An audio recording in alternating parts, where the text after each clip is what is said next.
Okay, you can begin. Okay. Thank you everyone for joining us this afternoon, or from wherever time zone you are, whatever part of the day it might be. I'm going to pass it off to Ben really quickly to give a little overview of our committee, and then we'll get started with the webinar. Hi, thank you everyone for being here today. My name is Benjamin Nault. I am the head of the Early Career Committee of the Atmospheric Science section of AGU, a nice mouthful of different acronyms there. It's my pleasure to start off today's workshop. This is our fourth or fifth workshop that we've done within our subcommittee of the Diversity, Equity, and Inclusion subcommittee. Real briefly, the Early Career Committee was started in December of 2019 with the idea that we have early career members within the Atmospheric Science section be voices for everyone that is early career. And the way we define early career is anyone that is within graduate school to 10 years post their most advanced degree. And we meet monthly to discuss different concerns and issues that might be within the early career sciences and what type of workshops and things we can do to help educate and improve what's happening within early career science. If you have any ideas or questions, feel free to reach out to us. We'll include our email towards the end of this. And with this, I'll pass it back to Alex. And all the faces that you see up on the screen, except for Mike and Kristen, are various members of our early career committee. Thanks so much, Ben. So thank you all for being here. Thanks again to our panelists. Before we get started with the Q&A, I just wanted to share our guidelines for today's discussions.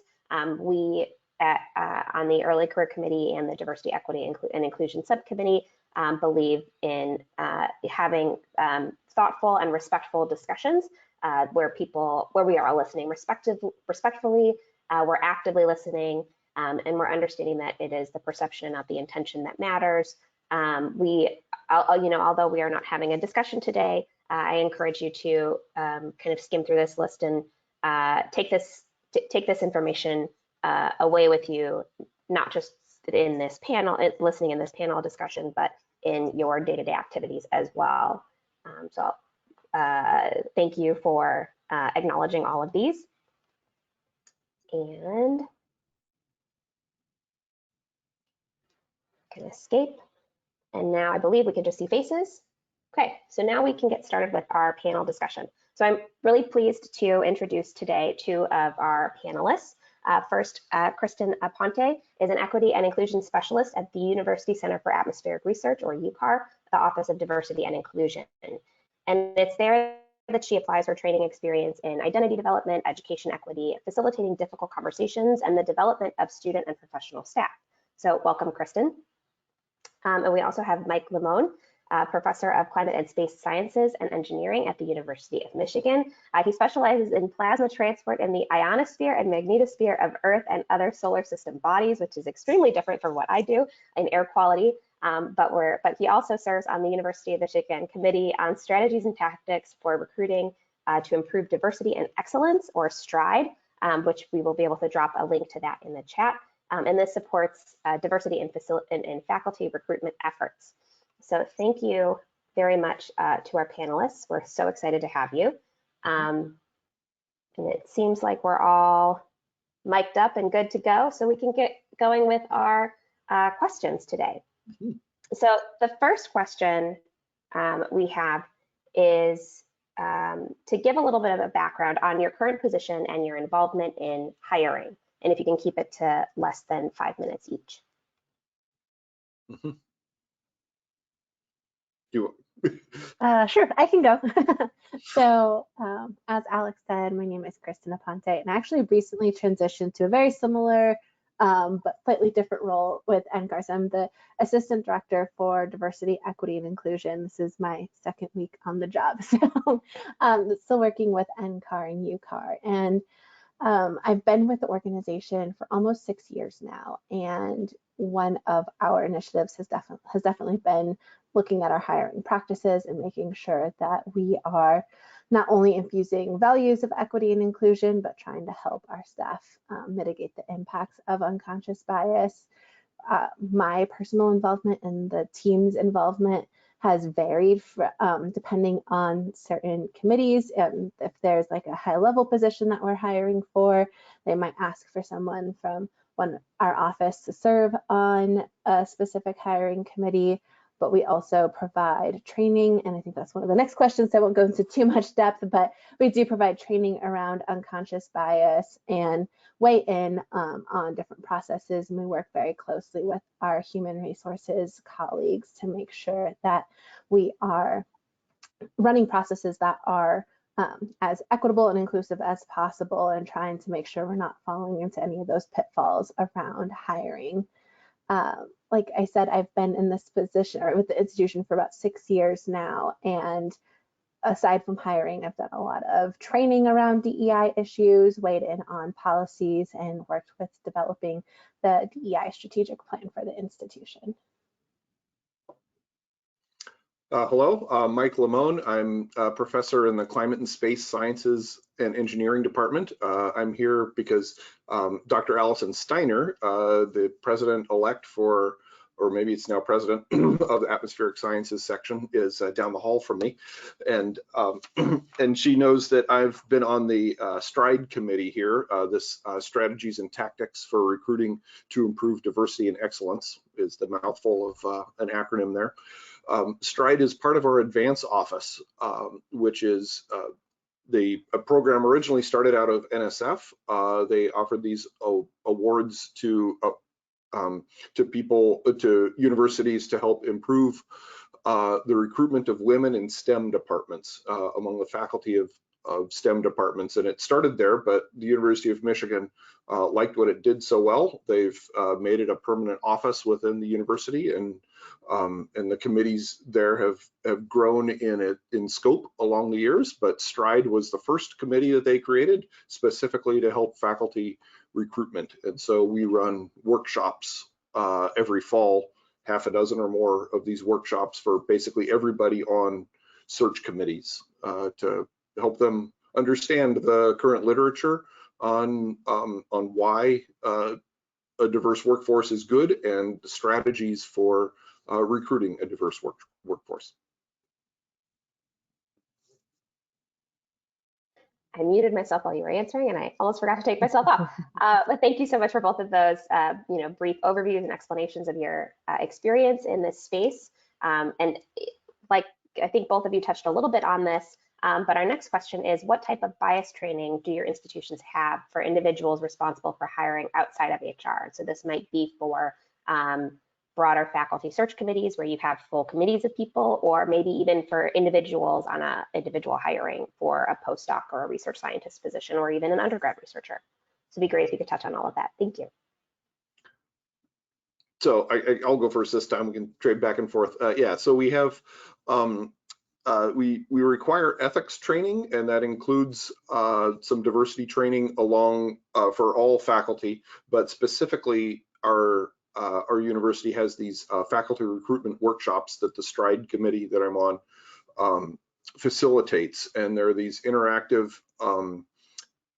conversations with a lot of information put towards the attendees, but also ample time for question and answer and small group work at the tables during those sessions to understand what is the biases that we have as academics, as well as how to overcome those biases. So we have those for both everybody on search committees, but also we have separate ones for staff that help with the search committee process, and a separate one for department chairs, so because they have a special role in setting up the search committee, for instance, and setting a tone at faculty meetings.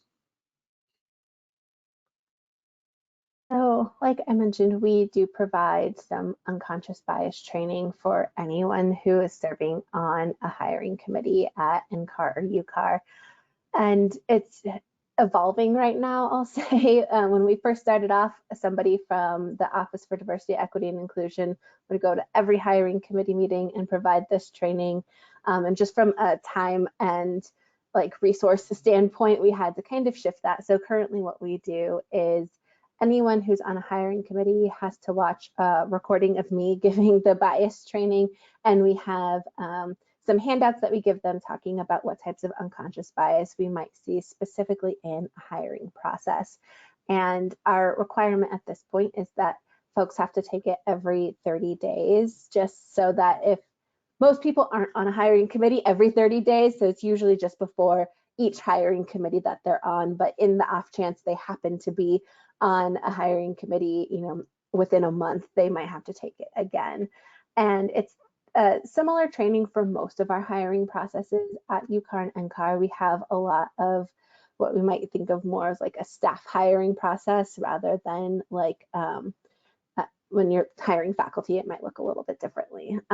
So everyone goes through that similar type of training. We do also provide special one-off training opportunities. So our appointment review group, who looks at the scientific appointments of some of our higher level scientists, they're like a review board, and we give them a bias training that's specifically tailored to some of the things that they might be seeing. And similarly, we do tailored bias trainings for our postdoc selection committee, again, just helping them to think about there's a lot of similar types of unconscious bias that might come up, but what it specifically looks like at different levels of experience might look differently there.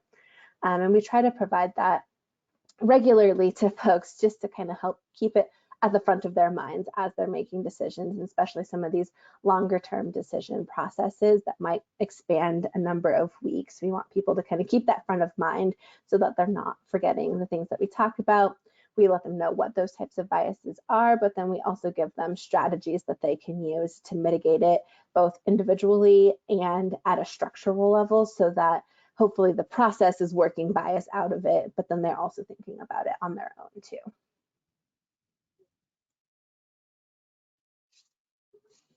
Oh, this is excellent. I'm glad to see that there's training and resources available in the hiring space. Kristen, you touched a lot on unconscious biases, and that kind of leads into our next question of, can this training actually be used to reduce implicit biases and unconscious biases of a hiring individual? Or if maybe these explicit trainings aren't in place, how can a diverse hiring committee reduce the implicit biases? Are there metrics that are being tracked? Anything you want to add on to that?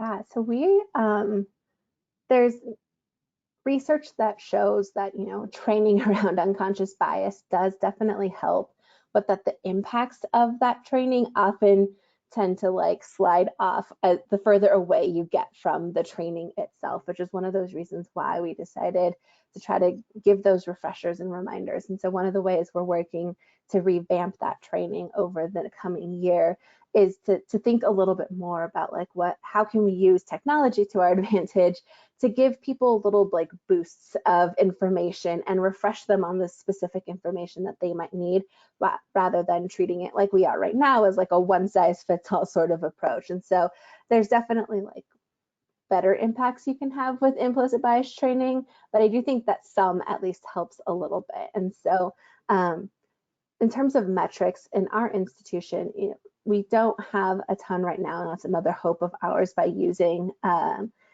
again, technology to our benefit, is to be able to track a little bit more how we're seeing that people use information differently. What we notice is maybe a little bit more anecdotal in the evidence that we're seeing. And so things like people coming to either ODEI or HR when they're hearing something or something in a process is just like not feeling right to them, or they're noticing some patterns that are coming up within the committee, and they come and ask for additional help and resources from us to try to either course correct or mitigate the effects of those. Again, I talked a little bit about too, and I can find a handout to share with you all afterward that we use that talks about both the structural ways that you can change a process to help mitigate the effects of unconscious bias, but then also some of those individual ways. And one of the things that we think of a lot is really just that slowing down, because we know that when we're trying to move quickly through decision makings, or if our brain is like feeling really overpowered by all of the information we're taking in and we're trying to make a really quick decision, that's when our biases might start to creep in a little bit more. And so in terms of like what an individual can do, that's one of the top things that we say is that, you know, it's taking some time to slow down and think through what decisions you're making and what information you're taking in and how you're taking that information in. Mm-hmm. Yeah, I think that training does help, and we've noticed a slow but steady progression of the diversity of our faculty, but also the attitudes of people that are on those search committees. I see that the Stride website was put into the chat. On that page about halfway down is a link to an article. I'm going to put the direct link to the article into the chat as well. Somebody did a study of people that had participated in these faculty recruitment workshops and done the analysis to show that it does indeed have a positive impact on perceptions, and so it does help. We require people to, if they haven't gone to a Stride FRW within the last 3 years, they have to do it again. Our content regularly changes. We give these recruitment workshops in the fall, and then we spend the other 8 months of the year reading the literature and having a big journal club and rewriting the FRW each year. And so we do a lot of updates to it along the way. And so this is, it's good for people to come back to it because the information out there has changed, and there are new studies that show new tactics. And so we like to tell people about that.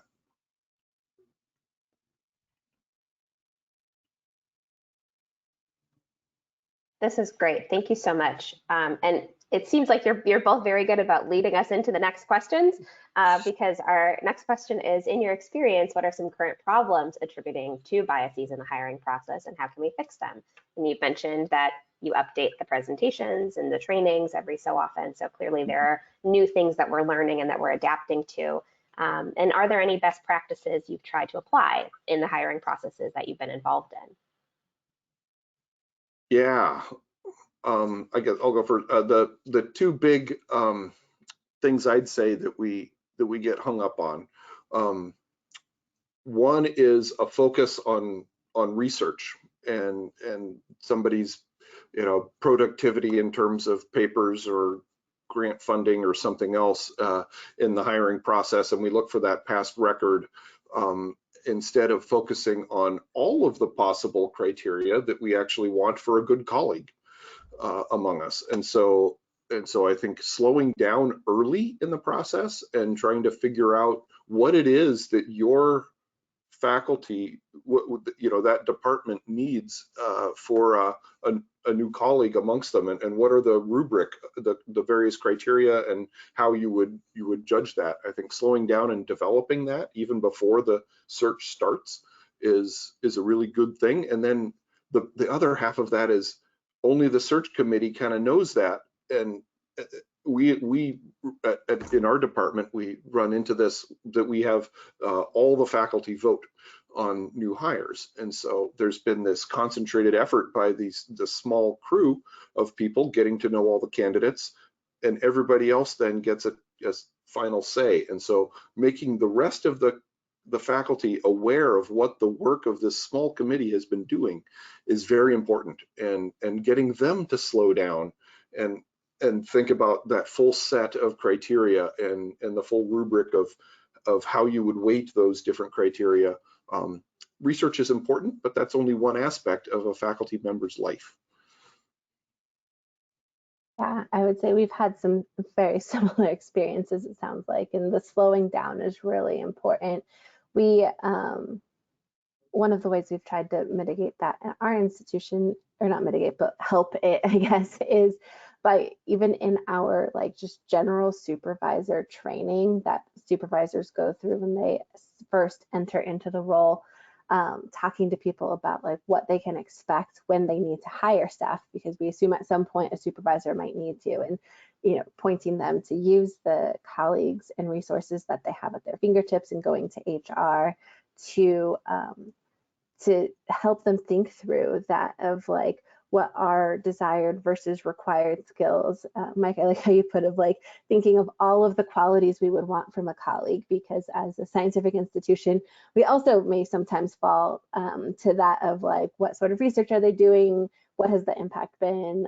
All of that sort of stuff. And then as an institution too, we're also doing some re-looking at how we are defining our scientific tracks and what sort of structures we want to do. And so we're really early in the process, and there's no plans in place there around that. But this has been one of the aspects to consider as well, of like, how do we ensure in whatever sort of model we use moving forward, we're allowing for that space of all of the plethora of characteristics and skills and qualities we might need from candidates in any of our roles. I really like those answers, trying to take that step back, slow down, and really address the whole picture. What is it that you're looking to bring in, as opposed to just, how productive can they be? Which I think you're right, we fall back on a lot. Our next question is, are changes best introduced from the institutional level, departmental level, or at the personal level? How can this vary when hiring for a singular postdoc or research scientist versus a tenure track faculty versus some kind of higher position, such as a chancellor or a division program manager at a university or a research institution? This is my turn to start. I feel like, to see the most success, we probably need to see changes introduced at all of those levels, right? There are certain things that we try to introduce at an institutional level so that hiring committees across the organization are using similar tools. They're advertising in similar ways. Our human resources department is like centralized, so they're using similar things for all of our open positions. But then there could be things, right? If you feel like there's a specific sort of position that you're hiring for that you want to make sure you're really calling attention to specific skills, that might be where you introduce different changes at the departmental level or the personal level. Or even if you're like at an institution maybe where you're struggling and you're not sure there's these changes happening at a departmental or institutional level, even making those changes at a personal level can help that process along. And I think that that's kind of in our earlier days where we saw some successes too, was certain departments that were maybe more willing to try something that seemed new or out of the norm of how we'd usually go about our hiring. They tried it, we saw some success in these ways, and now other groups are starting to adopt those. And so there is definitely some value at that personal and departmental level to institute those changes if your whole institution isn't quite ready for that yet.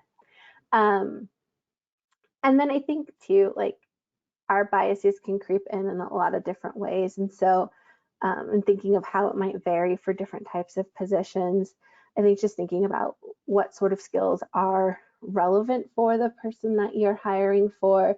You're maybe not going to expect, 25 years of experience for a postdoc. And if you start to notice conversations are going in that way of like, oh, this person has significantly more experience, trying to call to question, okay, like, well, why is that important to us right now?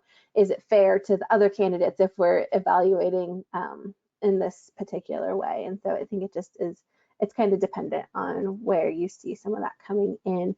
But I think that at like the base level, best practices around mitigating the effects of unconscious bias are going to help no matter what sort of position you're hiring for.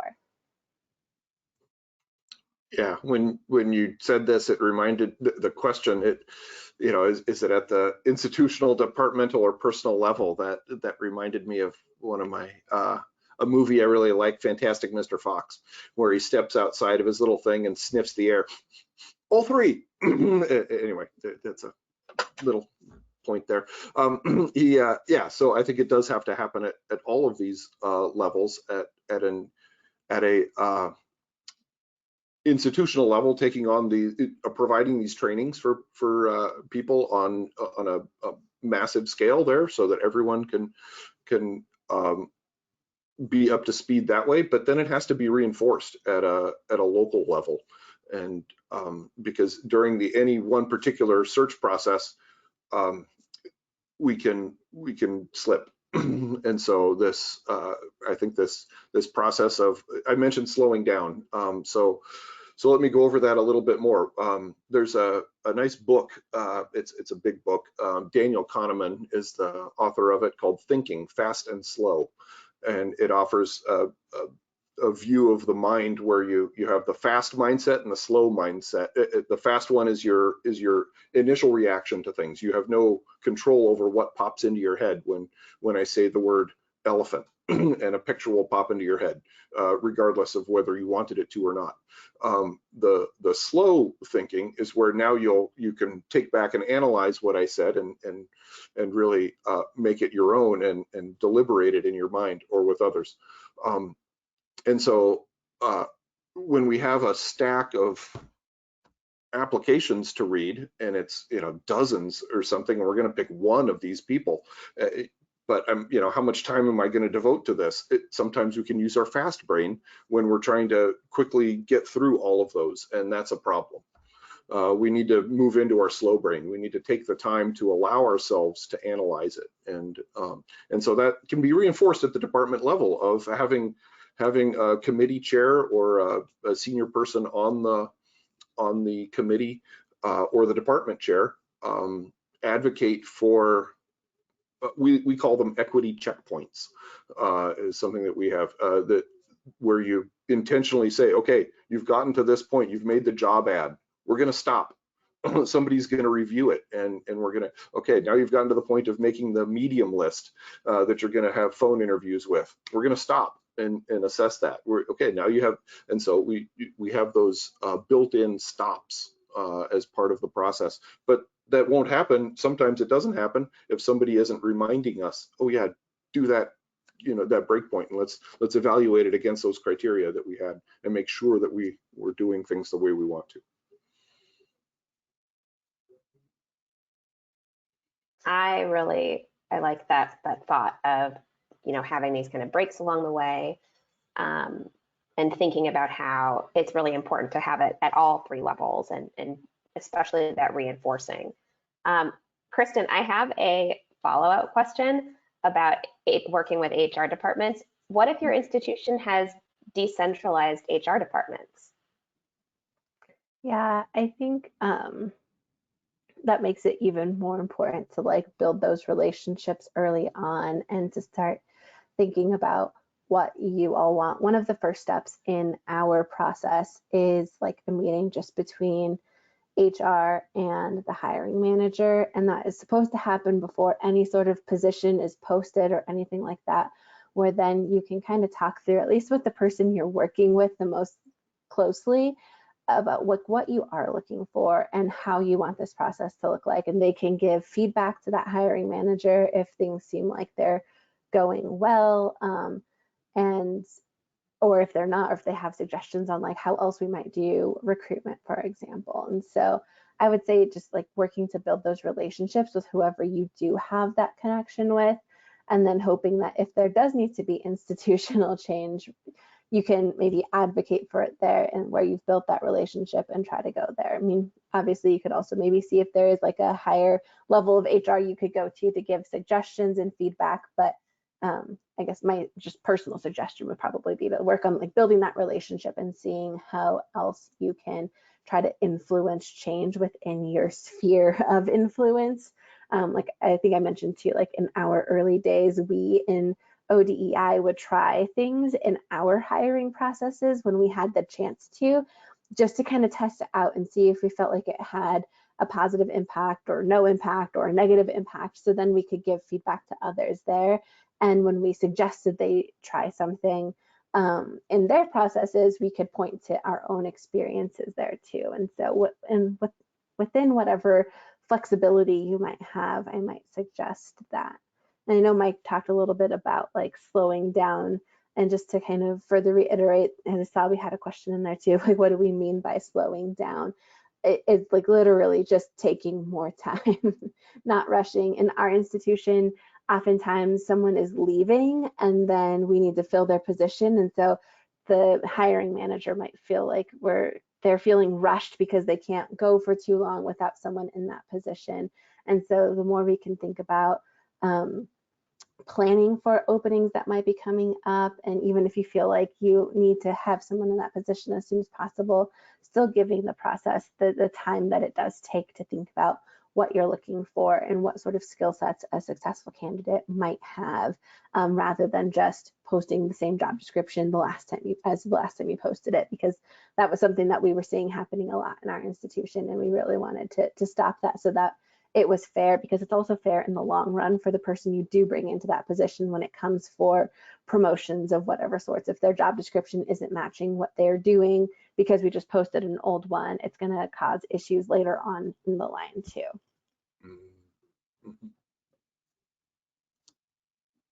Thank you.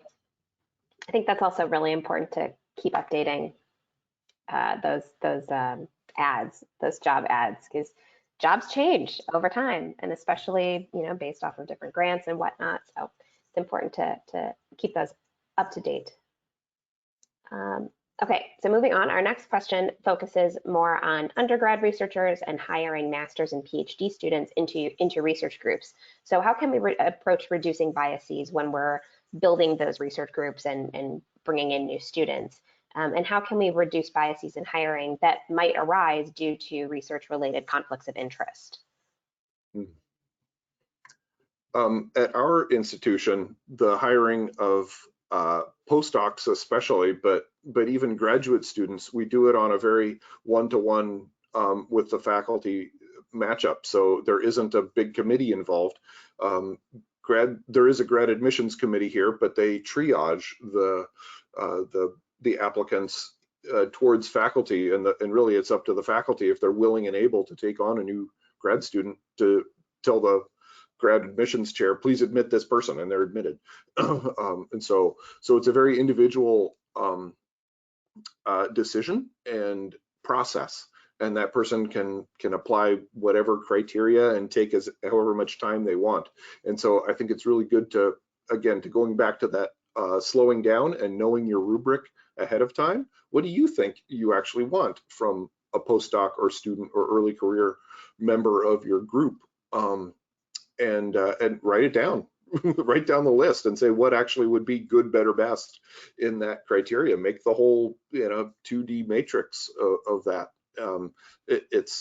You can then save it and reuse it, but do it so that you've written that out, and then you can evaluate each of the applicants against that. Yeah, and I'll just add, I definitely agree with what Mike said, and I'll just add, in our institution, I think we're a little bit fortunate in that we have specific student programs, and so that's not to say that in the past or currently there are maybe like other relationships that are built outside of those student programs, but that does mean that we get to, either from the DEI side or the folks that work specifically in education programs, get to work closely with the hiring and who's coming on, and it's all a part of a bigger program since we aren't a university in that specific sense. So you don't get to, it's not like someone's just like finding somebody and working with them. Again, that might happen, but we do have some dedicated folks that are working on those and kind of foster and see that process through so that we can hopefully help. But I think all of the same lessons and things that Mike mentioned are still used. We just have some specific people who are focused on doing that. Awesome, thank you. Mike, I do want to follow up real quickly because we've talked a little bit about the checkpoints along the way. Are those checkpoints implemented in the grad student hiring process? No. Yeah, I think that again, because that's a rather individual decision by each faculty. It really is up to the grad admissions chair and committee to keep reminding faculty, hey, you should be looking at this, but don't look too fast, actually spend your time. Yeah, and to make that point, to get that point across to each person. So it goes back to that institutional department personal level, that there's responsibilities at all of those levels. So it sounds like that is a really good opportunity for those individualized trainings to come into play, and kind of like the re-upping of the trainings and making sure that everyone is up to speed and reminded of the things based off of the tapering of the knowledge after that introductory, that first training, and then you lose some of the knowledge. And so re-upping it seems like this is a good use of that. Okay, so changing gears a little bit and talking about how discrimination might come into play in hiring and in questioning and during interview processes.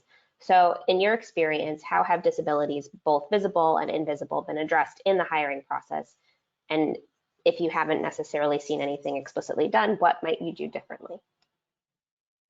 Yeah, so I think I'll start off by saying that one thing, I think being virtual has its benefits and not, and I think that one benefit is that it allows for people to be in spaces that work better for them and make sure that, when maybe they're coming into an interview process, they have everything that they might need. That might be a little bit more difficult to accomplish when you are going like for an in-person interview.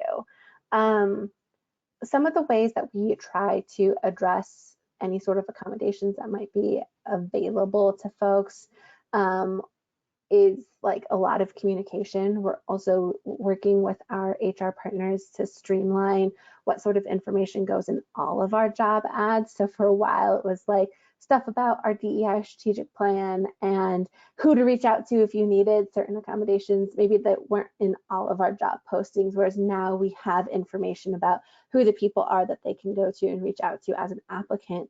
And where they can find more information about what we're doing at an institution level is on all of our job ads.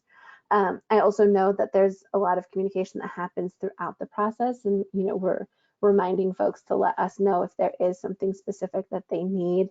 Another one of the recommendations that we have given to folks that I think is becoming a little bit more commonplace, it's still not anything that's like mandated or used across the board, is giving folks some time with questions ahead of time, whether that's only like 30 minutes ahead of time. Some committees are giving them like the night before, just because people process information in different ways. Maybe it's helpful for somebody to have the questions printed out in front of them so they can either read it or write their own notes, whatever it might be.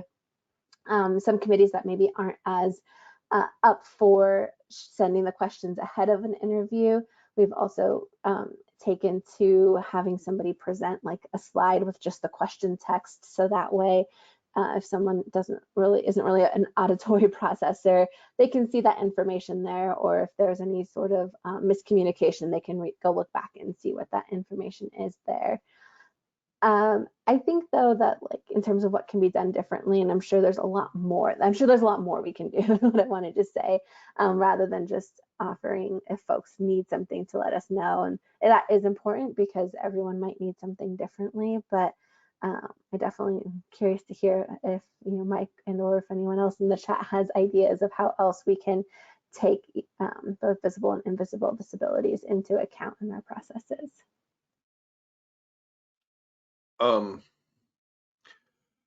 I'd say our biggest thing is to have that we tell people in the workshop is to have a non-voting person, somebody not involved in the actual decision, ask those questions and accommodate those people, because there is a list of questions that are illegal, inappropriate, that you should not be asking and should not be part of the decision. And so, but there are somebody that has a tough time with stairs, needs to take the elevator. Our building, for instance, it only has a couple elevators, and so it's hard to arrange that and make it to the next meeting. So we have to make sure that there's time in between meetings if they're shifting around throughout our building. And so one thing is just everybody has a long break in between all meetings. That meetings are only 20 minutes, and there's a full 10 minutes of transition in between every meeting for that, or something like that, if they're going around meeting with many different faculty or groups. But the other is to have someone that that will not be part of the final decision-making process work with the finalists, the candidates, to make sure that the candidate is putting their best forward, their best face forward in the interview process. We want the candidate to do their best during that process, so that we can and have everybody do their best, so that we can make a appropriate evaluation. And so if there's a blockage that's not allowing that, we want to get around that, but those that are voting shouldn't ask those questions. And so that's our way of getting around it. I was just going to add, I think you can use like the concept of universal design even in your interview process, like Mike was sharing, right? Like creating space and time for everybody, regardless of what you know about what sort of accommodation they may need or not. That's kind of our similar approach of sending everyone the questions ahead of time, or sharing your screen for everybody so that they see that. So that way it's not always putting the responsibility on somebody to say, I need this specific thing. The latest thing we're doing is with virtual interviews and phone, but now Zoom type interviews with the committee ahead of time, is send all of the applicants or finalists, the interviewee, send them a departmental background, and they put up a virtual background. So it doesn't matter where they are, everybody looks the same in the background.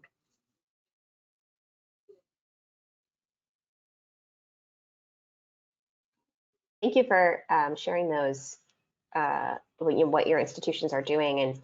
And I really like that idea of the universal, but not just the universal design, and making sure that, what you do for one person, you do for everybody.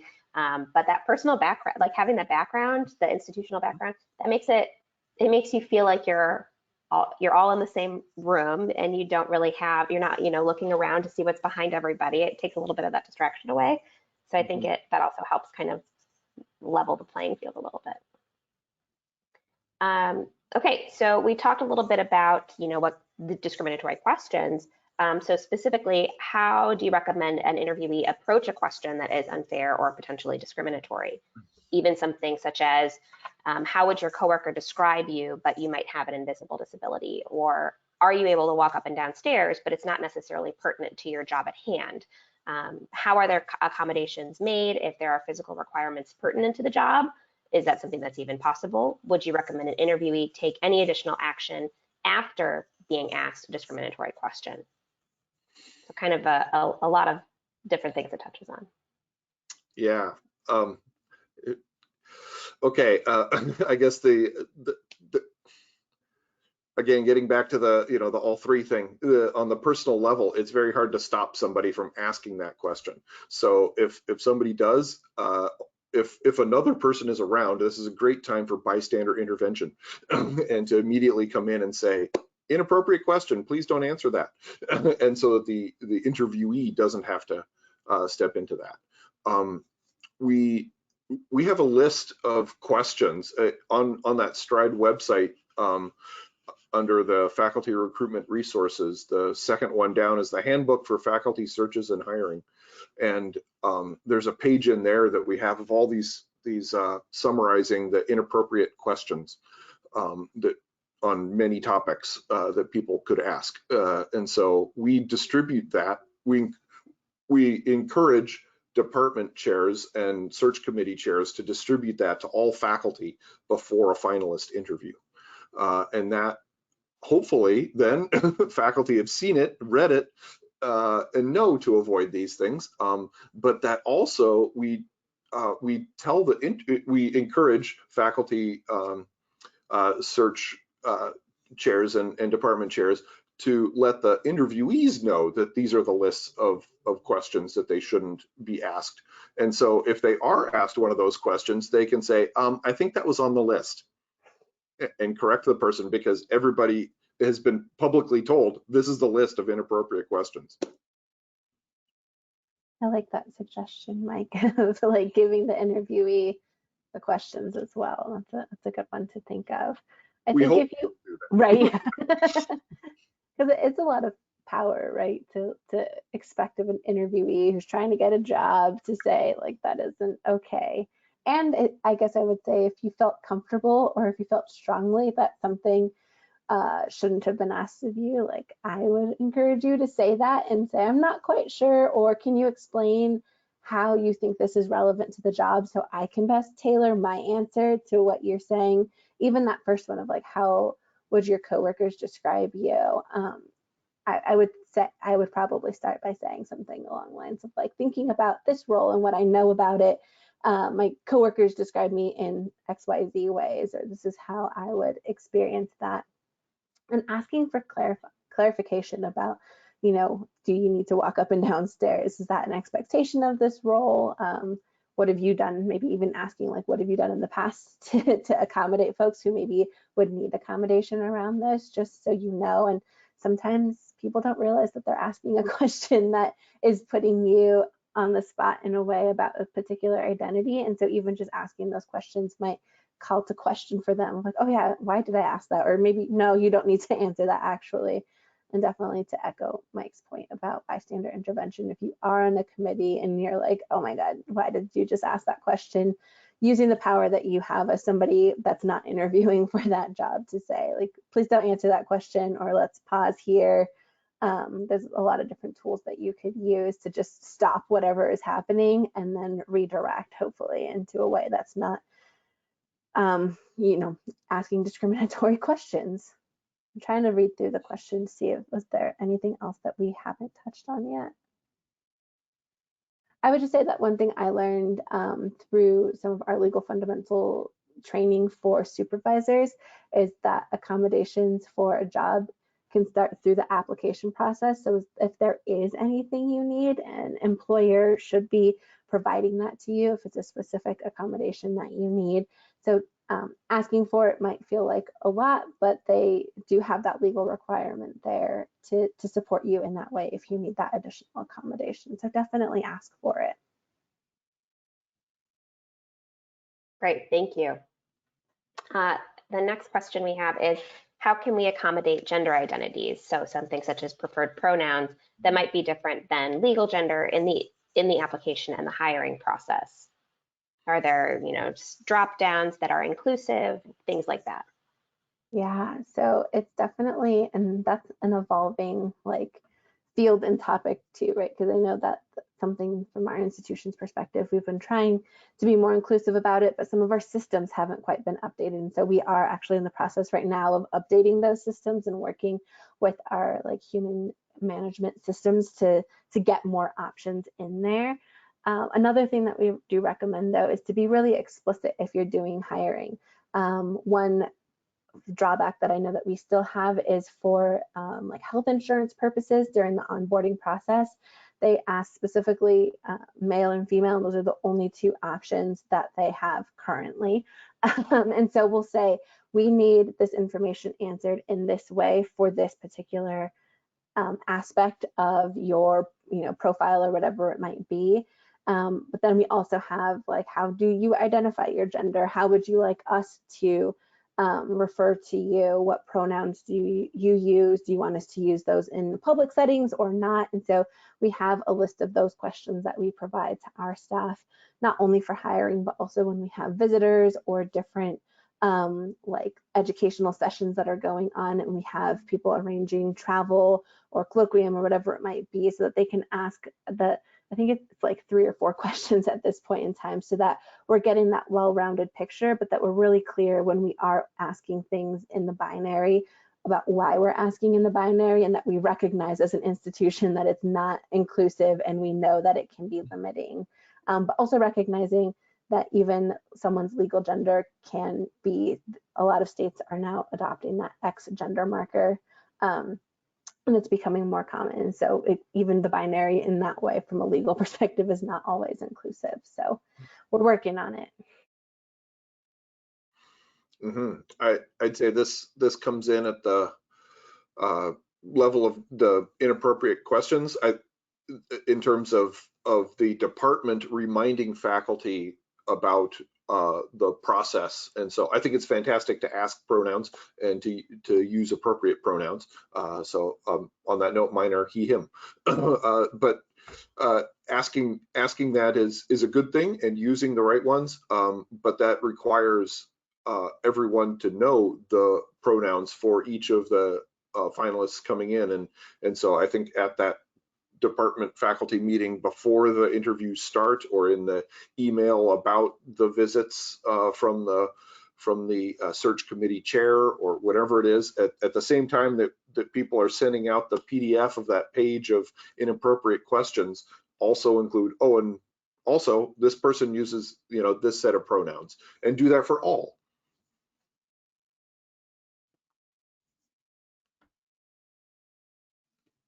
Yeah, I like how you brought back in that universal design, and if you're going to do it for one person, you should do it for everybody. Mm-hmm. Okay, so I have one final question, and then I think we've got a couple of questions in the chat.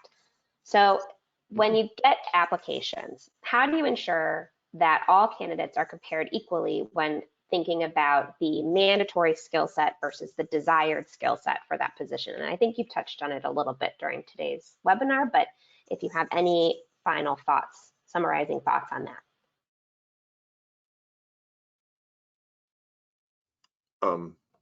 Yeah.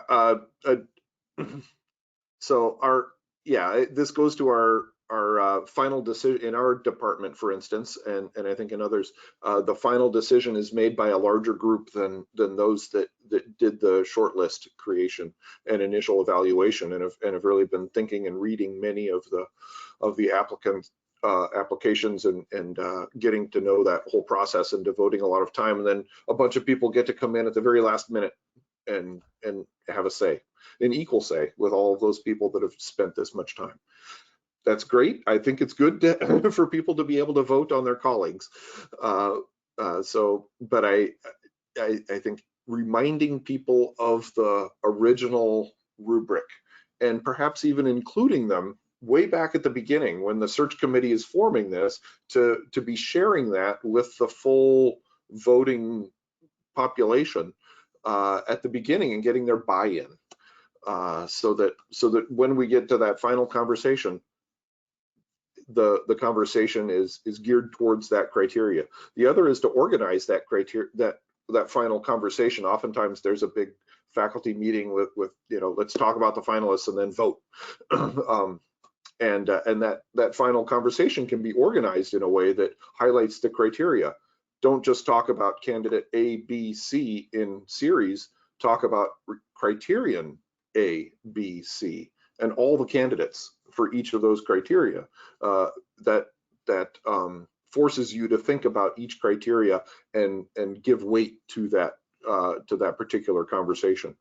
And it allows people to rise up and be excellent in some, and others to be excellent in others, in other of those criteria.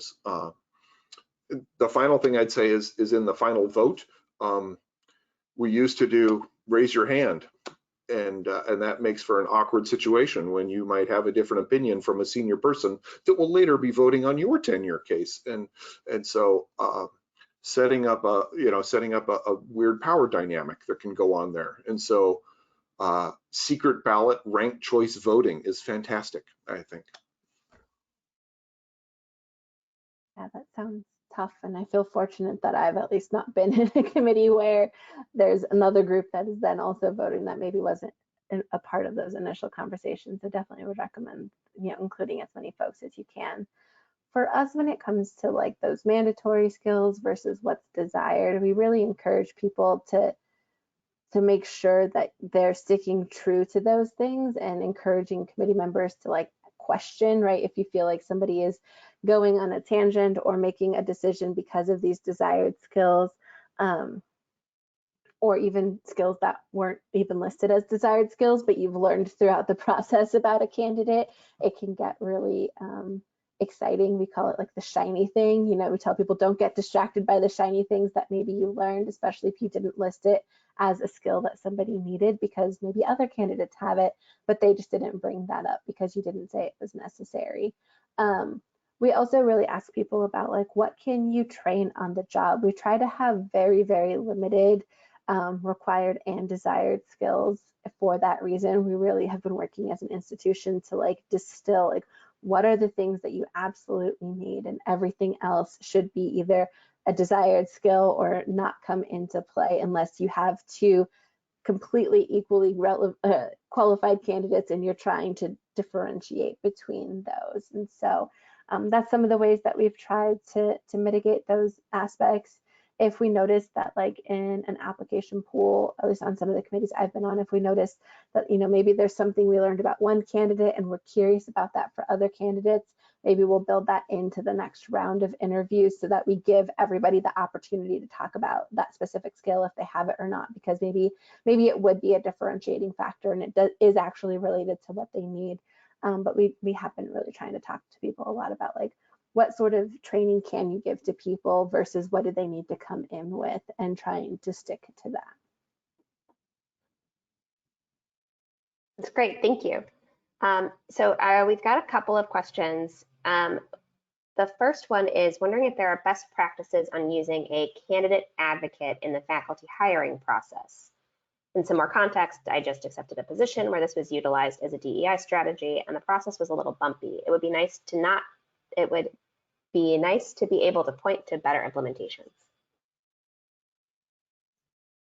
I've read papers on that topic of equity advocate or candidate advocate on the search committee, and it's I think it helps definitely, and the rest of the committee finds it worthwhile to have that person there. I think that person, the several papers that I've read about it is that person is sometimes frustrated and not felt like they are heard. So you have to have a strong person in that role. But yes. Yeah, I've not had a ton of experience with it myself, but it is it's one of those things that like we're looking into in terms of, is that a next step of what we need? Because we've put some measures into place and we've seen some improvement. I think Mike mentioned this earlier, like some steady improvement, but maybe not quite the improvement in our processes that we were hoping to see. And so that's something that's come up for us too, of some sort of equity advocate. We don't have it, but the things that we're trying to work through is how to make sure we're not overburdening already marginalized staff in our institution, because people might think, oh, they'd be great for this particular role. So like, who is in that pool? How do we train them? What sort of power do they have, and how do they use that power if they feel like they're not being listened to on a particular hiring committee? So we have a lot of questions and not a ton of answers about those to try to mitigate some of the stuff Mike mentioned that's been documented in various papers about the potential positives and pitfalls of having a specific advocate. I can definitely see how it might be a little bumpy. And I know that that's one of the things that we're trying to think through before we roll anything like that out, so that we can hopefully avoid some of those bumps.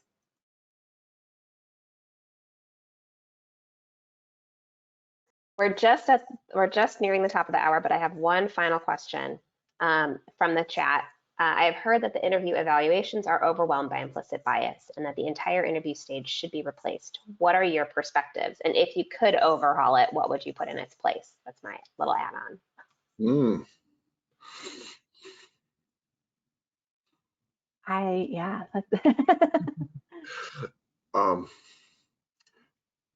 Yeah, I don't know what I would, but I have heard that about letters of recommendation, not actually about the interview process itself, but I can see how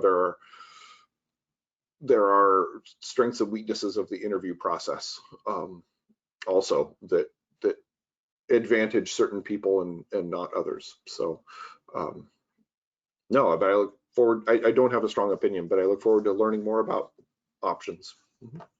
I think my answer would be pretty similar to Mike's. On the topic of letters of recommendation, one of our suggestions has been to ask really explicit questions rather than just having random letters coming to you from different people talking about different things, but having explicit questions that you want someone's letter to touch on or to talk about for the candidates so that you're getting the same information about all of your candidates. And maybe there's some sort of way to work that into the interview process as well. But I definitely have not thought much about how we might overhaul the interview process. Yeah, it seems kind of daunting to think about. But I think, yeah, thinking about adding in those explicit questions to letters of recommendation, it feels like a good way of kind of leveling things out as opposed to just giving tons and tons of different information about a candidate. Well, we are at the top of the hour and I don't want to take up any more of anyone's time. So thank you again to both of you very much for joining us this afternoon.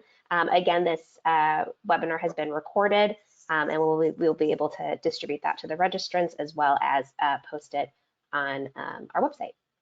So if you have, I guess, Mike, Kristen, if you feel comfortable, you can drop your contact info in the chat and we can share that with the registrants. And everyone, I hope you have a great afternoon, a great 4th of July weekend. And yeah, thanks so much. Thank you. Yeah. Bye. Bye, everyone. Bye-bye.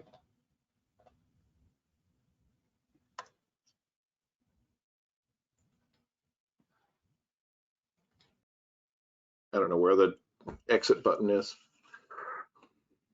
Just quit, it should be fine. If you go to the attendees and go to file, there's exit webinar.